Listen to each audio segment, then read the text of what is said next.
Bismillahirrahmanirrahim. Assalamualaikum warahmatullahi wabarakatuh. Al-Fatihah ila ruhi sayyidina wa habibina wa syafi'ina Rasulillah Sayyidina Muhammad ibn Abdullah sallallahu alaihi wa ala alihi wa ashabihi wa azwajih wa dhurriyyatin Allah yu'ali rajatihim bil jannah wa yanfa'una bi asrarihim wa anwarihim wa ulumihim wa nafahatihim wa barakatihim fi dini wa dunya wal akhirah wa ja'aluna min hisbihim wa yarzuquna mahabbatahum wa yatawaffana ala millatihim wa yahsyurna fi zumratihim bil afiyatin wa salamatin lahumul fatihah. A'udzu billahi minasyaitonir rajim. Bismillahirrahmanirrahim. Alhamdulillahi rabbil alamin arrahmanir rahim maliki yaumiddin. Iyyaka na'budu wa iyyaka nasta'in. Ihdinas siratal mustaqim. Siratal ladzina an'amta 'alaihim ghairil maghdubi 'alaihim waladdallin. Amin. Bismillahirrahmanirrahim. Nawaitu ta'alluma wa ta'lima wa tadhakkura wa tadhkira wa naf'a wal intifa'a wal ifadata wal istifadata wal hitha ala tamassuki bi kitabillahi wa sunnati rasulillah sallallahu alaihi wasallam wa du'a ilal huda wa dilalata alal khairi ibtigha'a mardatihi wa qurbihi wa thawabihi wa husnil khatimah ma'al lutfi wal afiyah wa salahil aqibah. Bismillahirrahmanirrahim. Alhamdulillahirabbil alamin. Salatu wassalamu ala asyrafil anbiya'i wal mursalin sayyidina wa habibina wa syafi'ina wa maulana Muhammadin sallallahu alaihi wa ala alihi wa sahbihi ajma'in. Amma ba'du.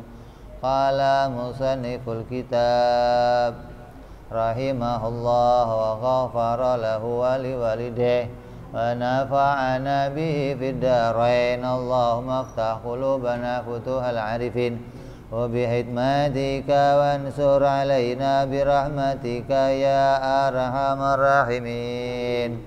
Ila anqal. Kemarin sudah kita bahas tentang hukum akal yang isinya ada 3, yaitu wajib, mustahil, dan jaiz.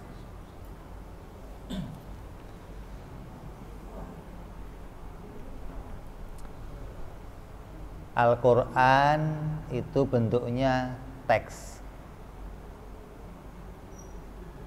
Maka untuk memahami teks itu butuh akal. Jadi Allah memberikan kita akal agar kita memahami apa yang dimaksud dalam Al-Quran. Maka untuk sampai pada pemahaman, akalnya harus lurus. Udah, Bu? Kalau akalnya belum lurus, nanti jadinya melenceng kayak paham-paham yang menyesatkan. Ada Syiah, ada Qadariyah, ada Mu'tazilah. Mereka ngerti Quran nggak? Ngerti nggak? Ente ngerti Quran? Namun kalau ngantuk ya nggak ngerti juga, liar-liar begitu gimana? Nabi SAW menghadirkan kepada orang-orang Arab pada masa itu teks. Kalau Nabi hanya ngasih teks doang, orang Arab nggak bisa terima agama Islam. Nabi memberikan pemahaman konteks namanya, dari yang dimaksud dalam Al-Quran dengan akalnya Nabi.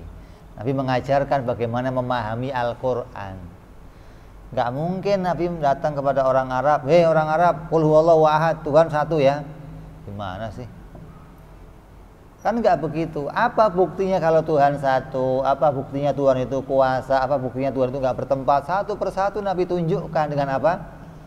Berpikir. Maka akal kamu harus lurus cara mikirnya. Lah yang dipikir akal itu apa? Ya akal mikir macam-macam ya. Apalagi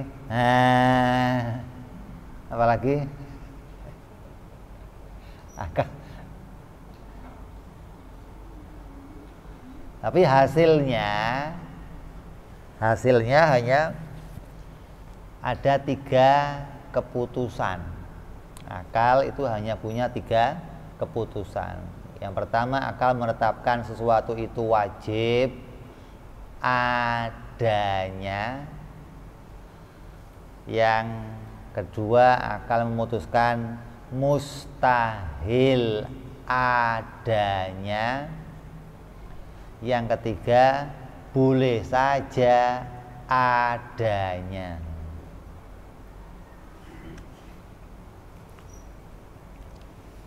Berapa? 3. Wajib adanya, mustahil tiadanya.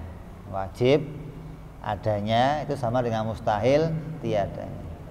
Terus yang kedua mustahil adanya, yang ketiga boleh saja adanya. Namanya apa? Jaiz. Wajib, mustahil, jaiz. Wajib itu ada terus, mustahil itu tidak pernah ada. Kalau jaiz boleh saja ada. Kayak Quran menceritakan tentang Allah itu maha kuasa. Dalam Quran Nabi menunjukkan kalau Tuhan itu maha kuasa. Maka akal yang sehat mengatakan harus, wajib itu mah. Tuhan ya harus maha kuasa gitu lah. Itu akal bisa mutusin, hukumnya namanya wajib. Tuhan itu esa, akal mutusin namanya wajib. Nggak mungkin Tuhan itu ada 2, 3 atau 4. Tapi kalau akalnya nggak sehat, nanti nggak bisa mutusin itu. Keputusannya bisa keluar dari jalannya Ahlus Sunnah wal Jamaah. Kayak mengatakan Allah duduk di atas langit, Allah turun kalau malam, nanti naik lagi ke atas. Ini pemikiran yang seperti ini tidak bisa dibenarkan karena cara mikirnya nggak sehat. Makanya kamu disuruh mikir dengan cara yang sehat biar kamu bisa mengerti apa sih yang harus ada pada Allah.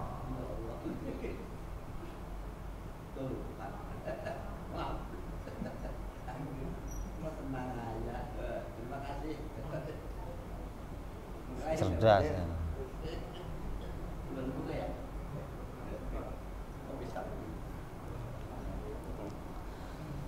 Apa sih yang harus ada pada Allah?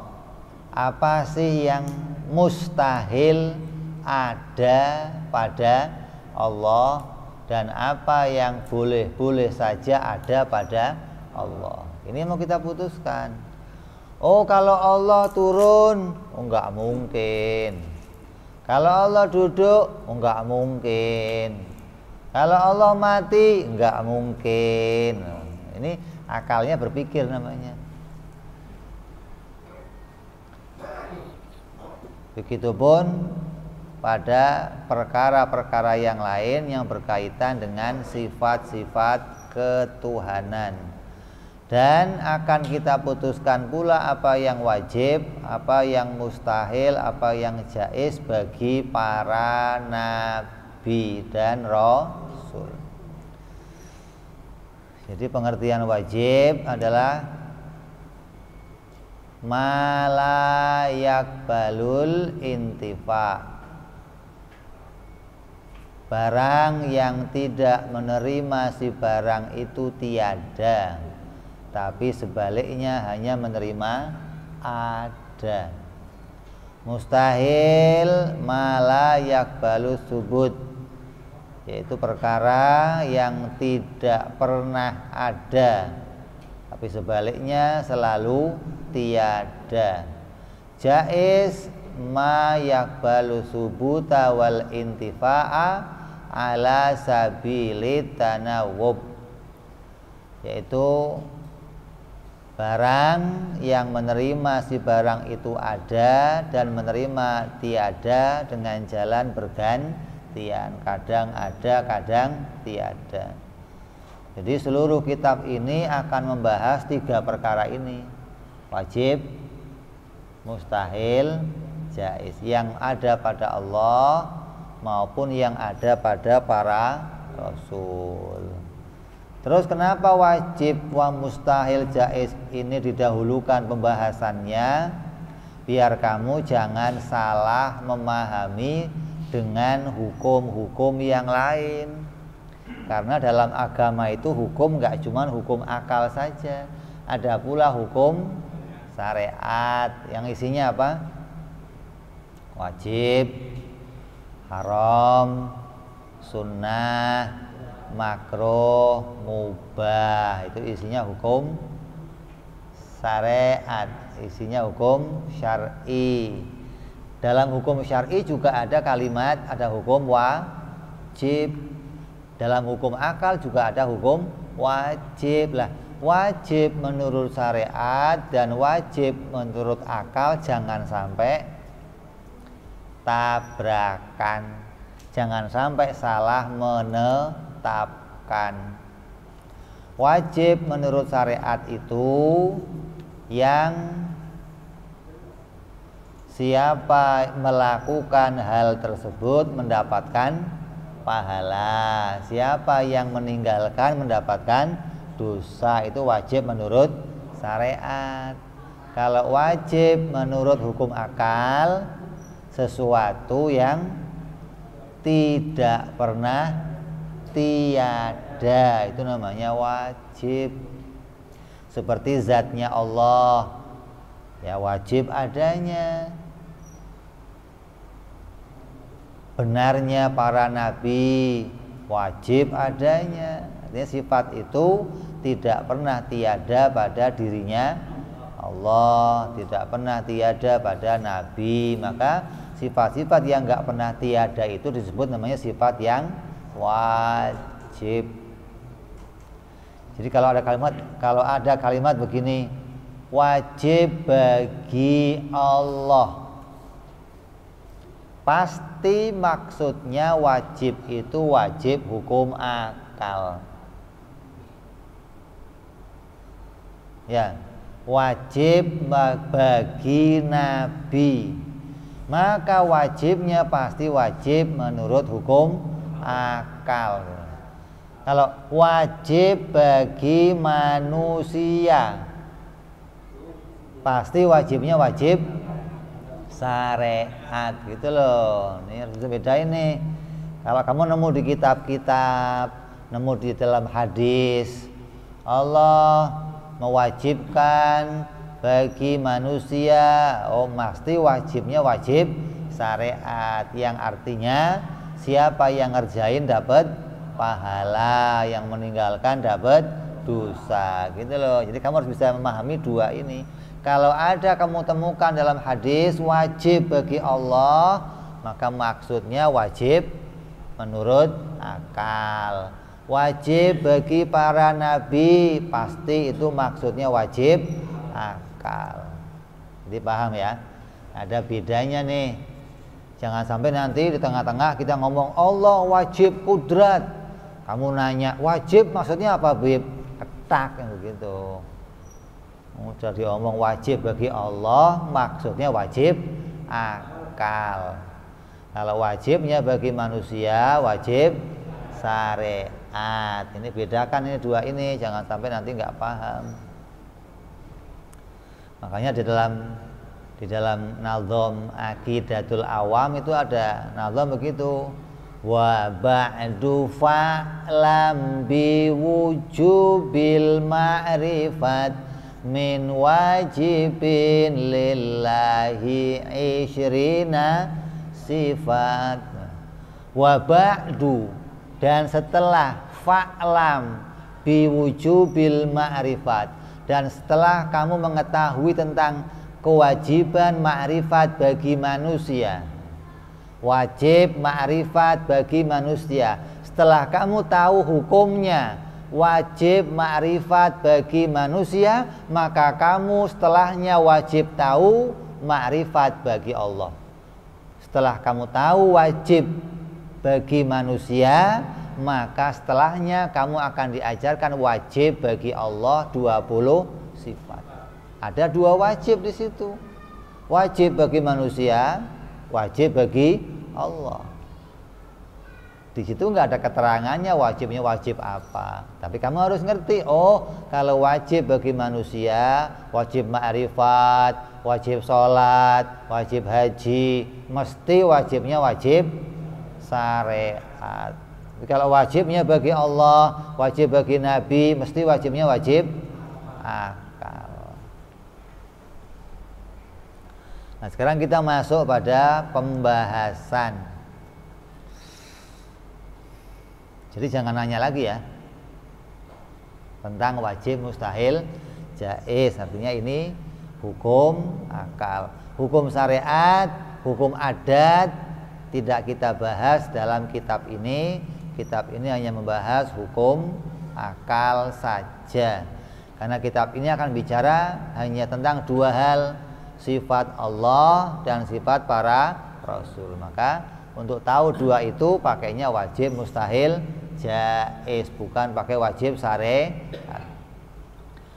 Yang pertama yang kita akan bahas, adapun sebagian sifat yang wajib bagi zat Allah ada 20. Kenapa dituliskan sebagian? Kenapa enggak langsung wajib bagi Allah 20 sifat? Kenapa ditulisnya sebagian? Karena sifat Allah tak terhingga. Sifat Allah enggak cuma 20, tapi tidak terbatas.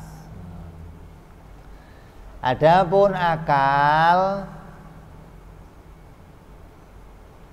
bisa sampai memahami tentang Allah secara jelas, Allah ini, maka akal cukup membutuhkan 20 sifat. Dengan 20 sifat itu akal bisa mengenali bahwa Allah itu betul-betul Tuhan, gitu loh. Ya, nyambung nggak? Kalau akal harus kenal semuanya, nggak sanggup akal.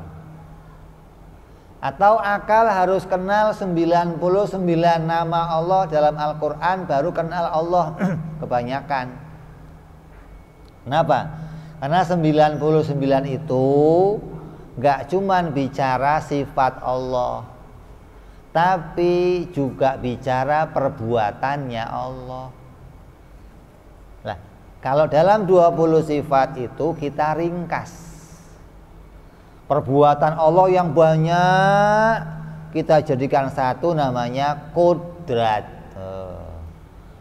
Allah muhyi mumit, Allah menghidupkan mematikan, menjadikan maldharah, menjadikan manfaat. Allah menjadikan semua yang masuk perbuatan Allah dalam Asmaul Husna masuk ke dalam kudrat. Jadi cukup dengan satu sifat kita paham kalau Allah Maha Kuasa bisa menjadikan segala sesuatu yang mungkin terjadi. Nah, 20 sifat ini ada nggak dalam Quran? Ada nggak? Ada semua. Hanya 20 ini tidak berurutan. Gitu loh. Kalau ada orang yang maunya, oh ya nggak bisa dong 20 harus berurutan. Lah kok repot amat harus berurutan. Wong kamu ngucapin asyhadu alla ilaha illallah wa asyhadu anna muhammadar rasulullah, di Quran kalimatnya nggak berurutan. Fa'lam annahu la ilaha sendiri, Muhammadur Rasul sendiri loh.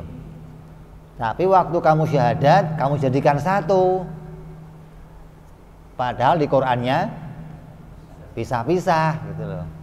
Sama dengan 20 sifat ini.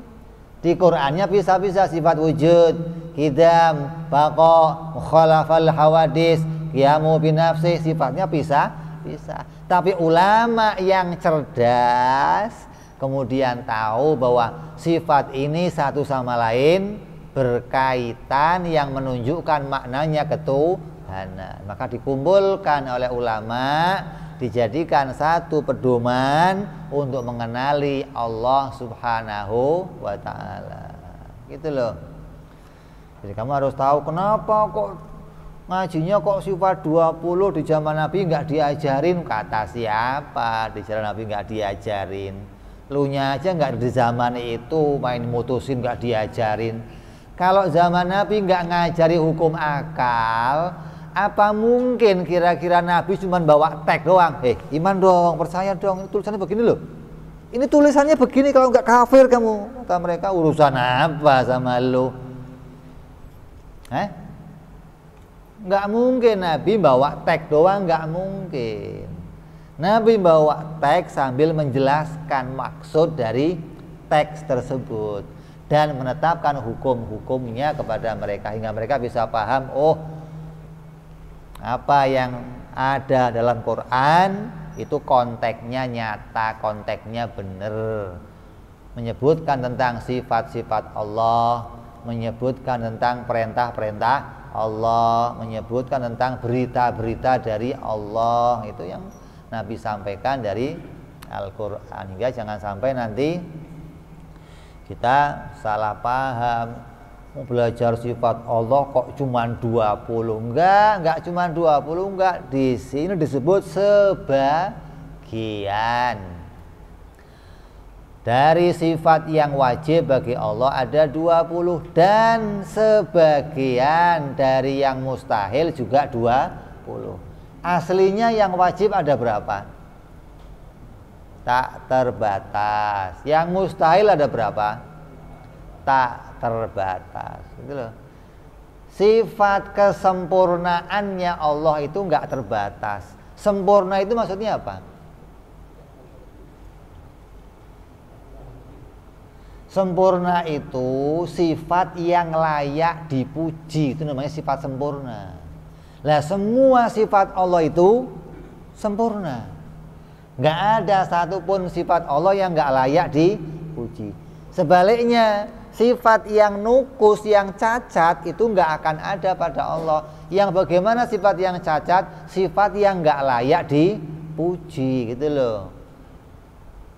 Namanya sifat yang sifat yang mustahil bagi Allah, sifat kekurangan Allah itu nggak terbatas. Semua itu mustahil, nggak mungkin menjadi sifatnya Allah. Contoh, orang ini hebat, jalannya pincang, ada begitu? Orang ini hebat, matanya buta satu, ada begitu? Kalau buta satu mesti cacat, nggak mungkin dipuji. Kalau orang itu jalannya pincang, orang itu ngomongnya pelo, oh ini hebat loh ngomongnya mana ada ngomong dipuji begitu. Jadi semua yang menunjukkan dia layak dipuji, maka jadinya sifat sempurna. Sifat yang menunjukkan nggak layak dipuji namanya sifat cacat, dan sifat cacat itu mustahil bagi Allah. Lah yang cacat bagi Allah ada berapa? Enggak terhingga. Allah enggak mungkin tidur, Allah enggak mungkin duduk, Allah enggak mungkin ngantuk, Allah enggak mungkin mati, Allah enggak mungkin punya anak, enggak mungkin, enggak tak terhingga. Sifat yang mustahil bagi Allah. Maka yang akan kita kaji berarti jumlahnya ada 40. 20 yang wajib dan 20 yang mustahil. Jadi jelas ya, jangan ditanya kok cuma 20 kenapa? Udah diomong sebagian. Akal nggak sanggup menangkap seluruhnya. Maka dari Asmaul Husna yang 99 cukup diambil 20. Dari 20 ini sudah menunjukkan makna ketuhanan. Lah yang lain dari Asmaul Husna kemana larinya? Larinya kepada perbuatan Allah, menghidupkan, mematikan, menyehatkan, menyakitkan, menjadikan tipuan, menjadikan semua sifat-sifat itu bagian dari sifat perbuatan. Rahman, Rahim, sifat apa itu? Perbuatan, menjadikan bagi Allah. Jadi seluruhnya ada 20 yang wajib dan ada 20 yang mustahil. Maka dari 40 ini akan kita kaji satu persatu. Yang pertama sifat wujud. Wujud bahasa mana? Wujud bahasa mana? Inggris. Wujud bahasa apa? Arab. Bahasa Serang, lu mau Serang aja. Wujud bahasa mana? Bahasa Arab. Artinya apa? Ada. Wujud itu jangan diartikan bentuk, jangan.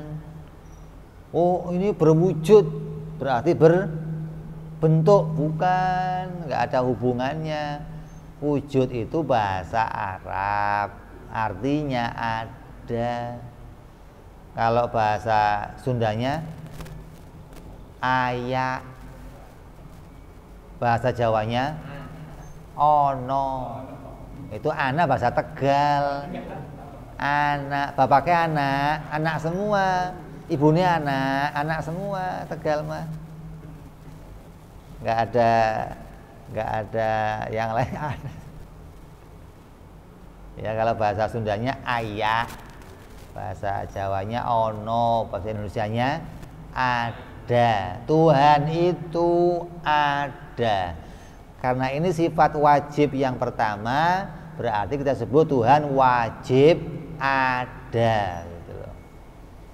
Wajib itu sesuatu yang tidak pernah ditemukan tiada. Lah, sifat yang nggak pernah ditemukan tiadanya yang pertama bagi Allah sifat ada. Ada itu apa sih? Ini botol ada nggak? Hah? Ada? Ini mic ada? Kamu ada nggak? Apa sih ada itu? Ada itu apa? Hah? Lah ya ada bahasa balik lagi.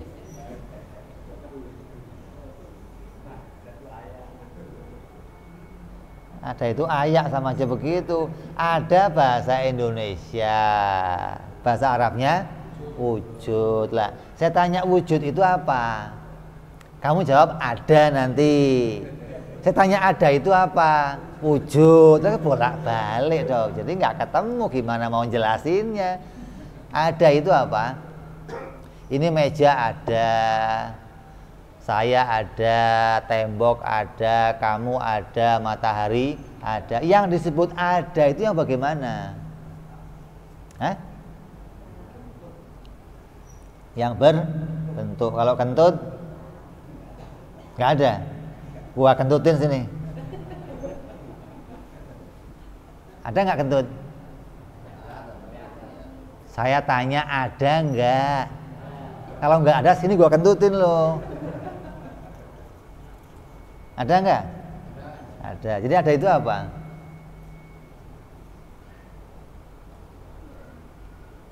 Hah? Ada itu sesuatu yang ditemukan sifat-sifatnya. Sesuatu yang ditemukan keadaannya. Kamu kan tiap hari kalau ketemu orang, gimana keadaan kamu? Ditanya nggak? Karena kalau seseorang nggak ditemukan keadaannya, berarti ya nggak ada orangnya, gitu loh. Karena ditemukan keadaannya, maka dia ada. Nah, contoh meja. Meja kamu sebut ada, kenapa? Karena ditemukan sifat-sifatnya. Apa sifatnya? Kotak, tinggi. Maka ketika sifat itu dijumpai, maka berarti dia disebut perkara yang ada. Allah juga disebut ada, berarti dia juga ditemukan sifat-sifatnya, gitu loh. Nah, sesuatu yang enggak ditemukan sifatnya namanya enggak ada, gitu. Kayak contoh, sekutu bagi Allah. Ada enggak? Ada enggak? Ada enggak sekutu bagi Allah? Allah punya sekutu enggak? Kenapa enggak ada? Karena enggak ditemukan sifat-sifatnya. Coba kalau sekutu bagi Allah ada, mana? Tunjukkan. Gitu dong. Karena sekutu itu enggak ditemukan sifat-sifatnya, maka disebut enggak ada. Maka dikatakan la syarikalah. Tidak ada sekutu bagi Allah. Kenapa? Karena sekutu itu enggak dijumpai. Anak bagi Allah ada enggak? Enggak ada. Kenapa enggak ada? Karena enggak dijumpai, enggak ditemukan. Istri bagi Allah ada. Kenapa? Karena enggak dijumpai. Ini sesuatu yang enggak ditemukan keberadaannya, enggak ditemukan keadaannya, maka disebut Adam bahasa Arabnya. Bil ain, bukan bil alif. Kalau Adam itu nabi, kalau Adam nggak ada. Betul nih. Kalau bil alif Adam itu Nabi Adam, abina, bapak kita semua. Tapi kalau Adam bil ain artinya nggak ada. Lawannya dari Adam apa? Wujud. Ya. Jadi sifat yang pertama bagi Allah wajib ada, wajib wujud. Lah, untuk menemukan sesuatu itu ada, nanti kita bicara dalilnya. Kan saya nggak bisa ngelihat kalau Allah itu ada. Apa buktinya kalau Allah itu ada? Bagaimana kita tahu Allah itu ada? Nggak mungkin Allah itu tiada, gitu loh. Wong filsafat aja ngomong, ateis ngomong Tuhan itu nggak ada. Kata mereka, kalau Tuhan ada, coba saya mau lihat yang mana Tuhan. Kalau memang Tuhan kelihatan, maka saya mengatakan dia ada. Kalau nggak kelihatan, berarti ini kepicikan. Sesuatu yang belum pernah kita lihat adanya, jangan diputuskan nggak ada. Kalau untuk tahu sesuatu itu ada harus dilihat dulu, nanti kamu akan mengatakan banyak hal yang nggak ada jadinya karena kamu nggak bisa melihat. Saya tanya, kamu punya otak nggak? Punya. Pernah lihat? Berarti nggak punya otak kamu. Kalau otak itu harus dilihat dulu baru ada, berarti kamu nggak punya. Saya tanya, pernah nggak lihat otak kamu? Ada nggak? Dari mana taunya? Kamu tahu dari mana kamu punya otak? Akal sama akal. Kamu taunya kamu punya otak dari mana? Ginilah, dalam tubuh kamu ada nyawa nggak? Pernah lihat? Kok percaya kamu? Kok tahu kalau di dalam tubuh kamu ada nyawanya? Ya, berarti untuk tahu di dalam tubuh kamu ada nyawa, nggak harus lihat nyawanya, tapi lihatnya apa? Buktinya. Apa buktinya? Ada kerjanya. Kalau kamu ada kerjanya, ditemukan hidupnya, tandanya di situ ada nyawa. Contoh lain, kamu percaya nggak kalau strom itu ada? Pernah lihat strom kamu? Nggak pernah. Sini saya buktiin sini. Layak sini saya buktiin, saya tempel. Coba. Kita nggak bisa lihat.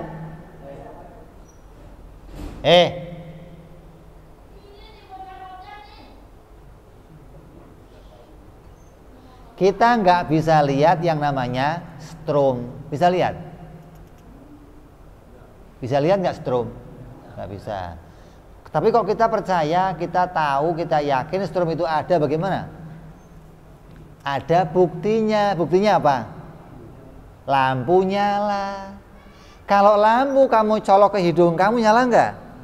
Nyala. Kalau ada stromnya hidung kamu, tempel strom dulu di sini, biar nyala nanti. Ya, lah apa buktinya Tuhan ada? Lah adanya kamu, ada saya, langit, bumi jadi bukti. Kalau penciptanya pasti ada. Oh, nggak mungkin Tuhan itu nggak ada. Kalau Tuhan nggak ada, berarti langit, bumi, kamu, saya jadi mungkin. Nah, kalau mungkin kamu saya jadi sendiri, coba tunjukkan gimana caranya alam ini terjadi tanpa dibikin sama Tuhan. Bisa? Kalau kamu ditanya, gimana sih alam terjadi? Oh, alam terjadi karena Tuhan menghendaki kun fayakun, selesai jadi. Yang tadinya nggak ada, diciptakan jadi selesai. Allah yang menciptakannya. Gimana sih lampu itu nyala? Strom, tempel, nyala. Terus selesai. Kalau ini nggak ada stromnya, kalau nggak ada stromnya, gimana caranya nyala coba? Begitu tanyanya. Kalau Tuhan nggak ada, gimana caranya alam ini muncul? Kok tahu-tahu muncul dengan teratur, matahari, bintang, siang malam? Ini yang ngatur siapa? Cara munculnya bagaimana? Gitu loh. Nyambung? Enggak? Ya kan, jadi pertama kita disuruh iman Allah itu ada. Apa pengertian ada apa?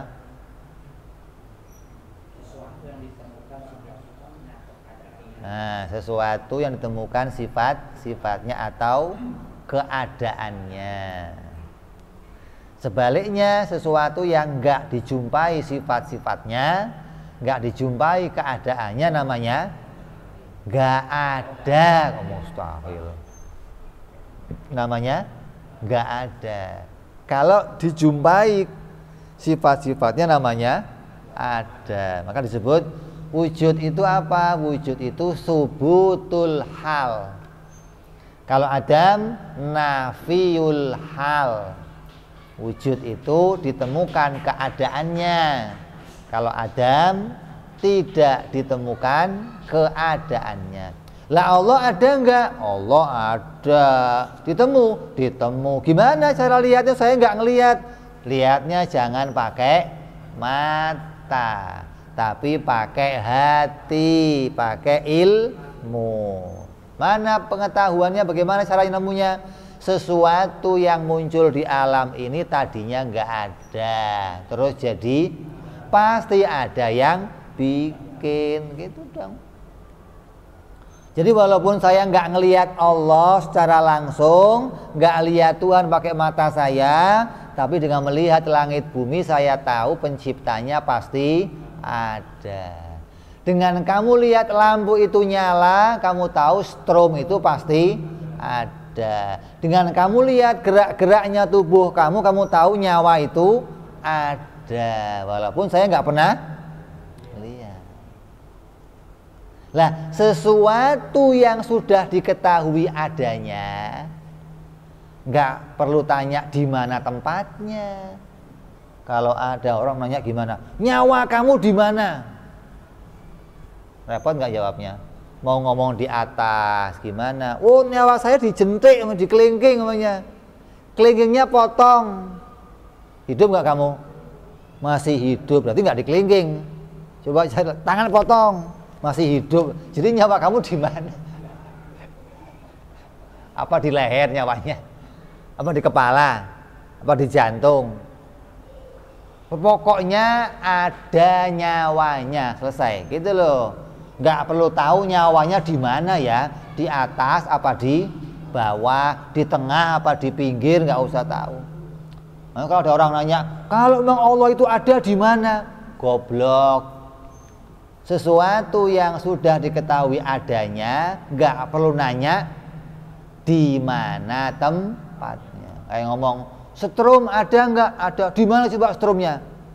Sini. Pengen tahu, sini, tempelin, nah, biar dredeg dia, ya. Jadi hari ini kita ngaji sifat yang pertama bagi Allah. Wajib kita imani Allah itu ada. Ada itu sesuatu yang dijumpai sifat-sifatnya. Nanti kalau kamu dibukakan hijab, kamu bisa melihat Allah, kamu akan tahu ini loh yang saya pelajari dulu, sifat-sifatnya ternyata ada pada dia.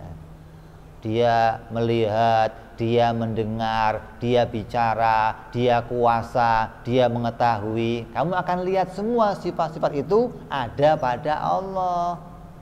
Nah sekarang kamu disuruh iman kalau Allah itu ada beserta sifat-sifatnya. Kamu nggak disuruh nyari di mana Allah, suruh lihat, enggak.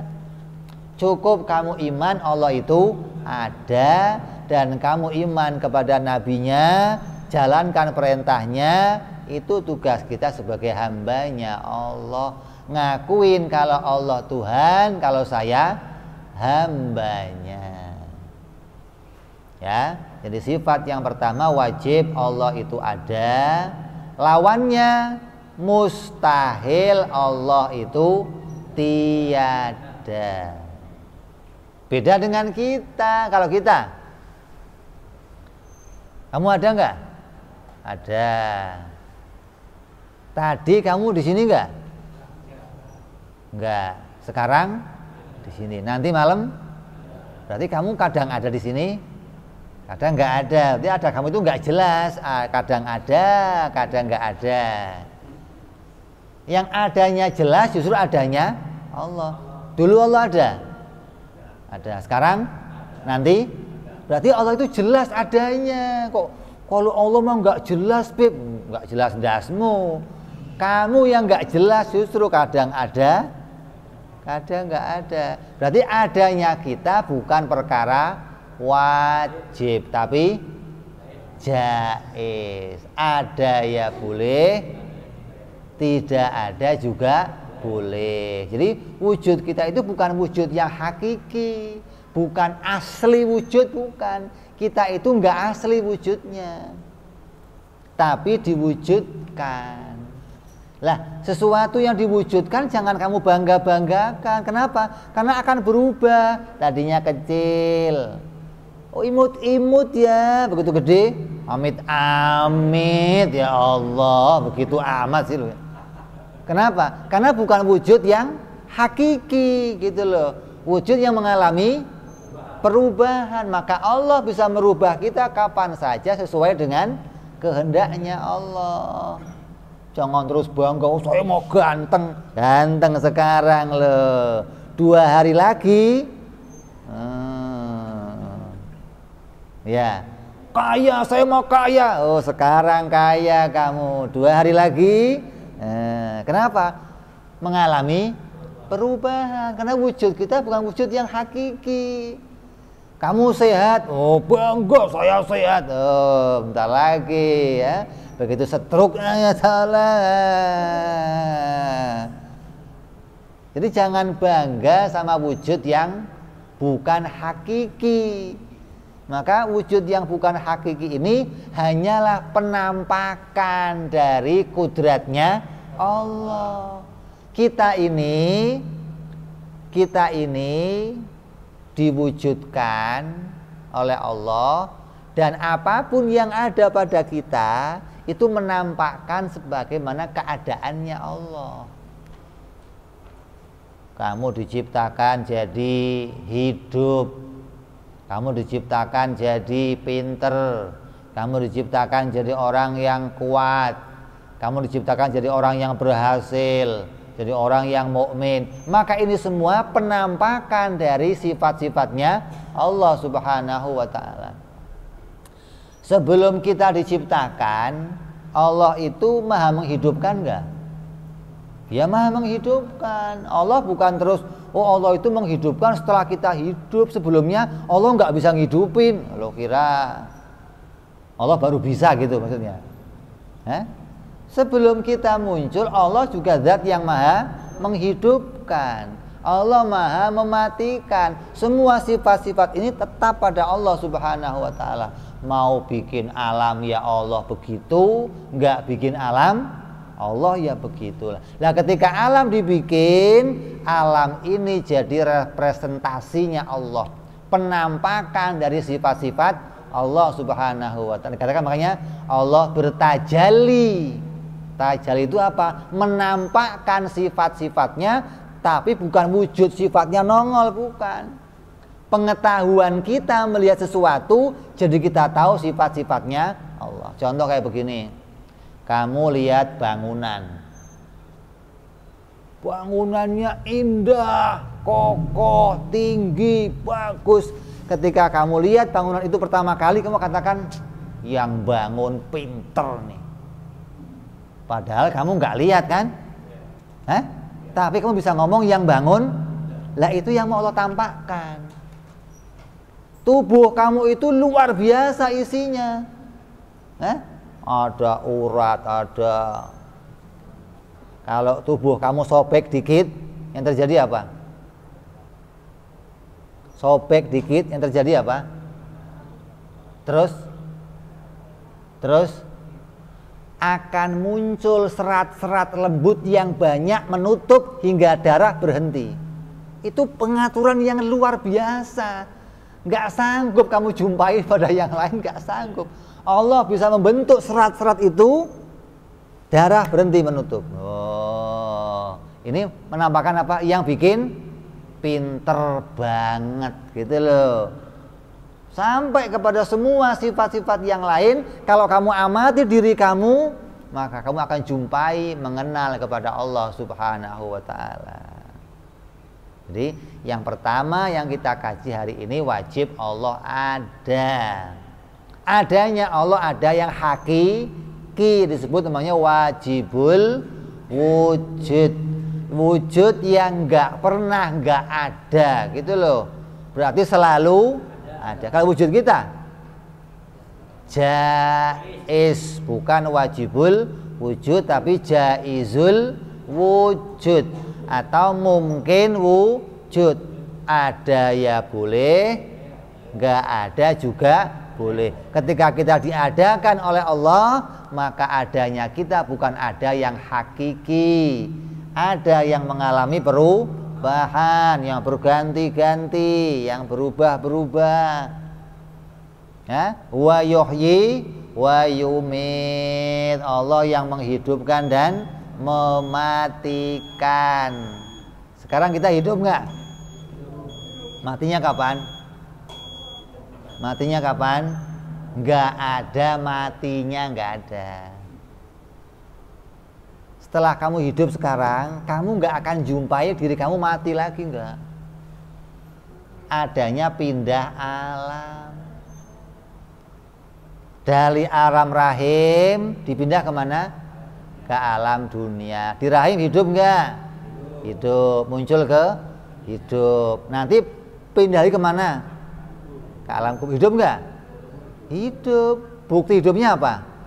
Ditanya malaikat. Terus dibangkitkan. Hidup nggak? Surga hidup nggak? Jadi matinya kapan? Oh, itu jasadnya mati. Jasad itu pembungkus, bungkus kita. Aslinya kamu bukan jasad gitu loh. Kita itu ruh yang dibungkus oleh jasad. Jadi jasad itu hanya bungkus kita. Yang berperan ngatur jasad siapa? Ruh. Ruh itu hidup terus. Maka ruh kamu disuruh pinter, disuruh kamu kenal kepada Allah, disuruh bawa jasad kamu untuk ibadah, untuk taat. Tapi kalau ruh nggak dikasih jasad, ruh nggak bisa sujud, nggak bisa ruku. Maka dengan adanya jasad, ruh bisa sujud, ruh bisa ruku, ruh bisa melihat sesuatu, bisa. Maka apabila kamu sekarang hidup dan hidup kamu iman kepada Allah, selamanya kamu bahagia. Tapi kalau kamu hidup sekarang nggak kenal Allah, ingkar kepada Allah, selamanya kamu celaka. Maka hidup yang sekarang ini adalah penentuan kamu akan selamat selamanya atau celaka selamanya. Jangan anggap ini inti, bukan. Ini hanya tempat ujian. Intinya kapan hidup? Nanti setelah ini. Setelah masuk ke alam kubur, pindah ke alam akhirat, masuk surganya Allah, baru itu hidup kamu yang asli di situ. Selama-lamanya kamu hidup. Kalau kamu berhasil, hidup selamanya dalam kebahagiaan. Mudah-mudahan kita semua dalam kebahagiaan, masuk surganya Allah, selamat dari nerakanya Allah Subhanahu wa ta'ala. Hingga yang kita cari sekarang sebagaimana perintahnya Allah, tujuan hidup kita hanya ibadah kepada Allah. Nah, yang pertama sebelum kita ibadah, kamu disuruh kenal Allah. Kenapa kenal Allah? Jangan sampai kamu menganggap ibadah itu untuk Allah. Ibadah itu diperintahkan, jangan kamu anggap ibadah itu menguntungkan bagi Allah. Kamu disuruh kenal Allah, bahwa Allah itu nggak butuh sama ibadah kita. Kita diperintah ibadah, untungnya untuk siapa? Untuk diri kita sendiri, gitu. Artinya Allah mau menjadikan seorang hamba yang patuh dan seorang hamba yang tidak patuh. Kepatuhannya kembali keuntungannya untuk dirinya sendiri. Ketidakpatuhannya merugikan dirinya, tidak bagi Allah Subhanahu wa ta'ala. Maka orang yang patuh, Allah jadikan dia nanti masuk surganya Allah. Yang enggak patuh, masuk nerakanya Allah, ya. Jadi hari ini kita bicara satu sifat Allah. Yang pertama yaitu wajibul wujud, mustahil adam, bil ain, mustahil adam, mustahil tiada. Mudah-mudahan apa yang kita kaji Allah jadikan masuk dalam pikiran kita. Allah pahamkan kita kepada umurul akliyah wa umurul syar'iyah yang bisa membuat kita, iman kita tambah kokoh, tambah kuat, tambah tetap kepada Allah Subhanahu wa taala sampai hari kematian kita, hingga kita mati dalam keadaan husnul khatimah, selamat di dunia sampai di akhirat nanti. Amin ya rabbal ala hadhihi niyah wa ala niyatin shalihah wa ila hadratin nabi. Al-Fatihah. A'udzu billahi minasyaitonir rajim. Bismillahirrahmanirrahim. Alhamdulillahi rabbil alamin arrahmanir rahim maliki yaumiddin. Iyyaka na'budu wa iyyaka nasta'in. Ihdinas siratal mustaqim. Siratal ladzina an'amta 'alaihim ghairil maghdubi 'alaihim waladdallin. Amin. Ya Rabbana i'tarafna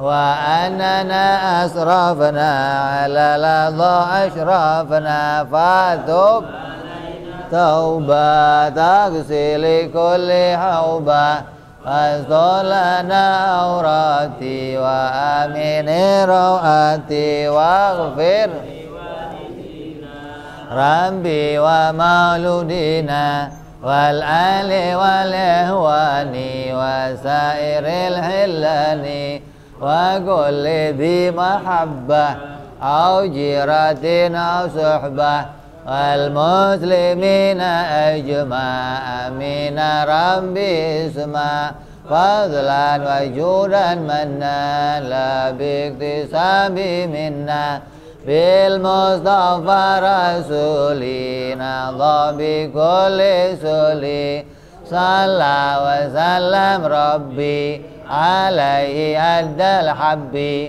wa alihi wa sahbihi idada ta'zi suhbi walhamdulillahi fil badi wa tanahi subhana rabbika rabbil izzati amma yasifun salamun alal mursalin walhamdulillahi rabbil alamin. Assalamualaikum warahmatullahi wabarakatuh.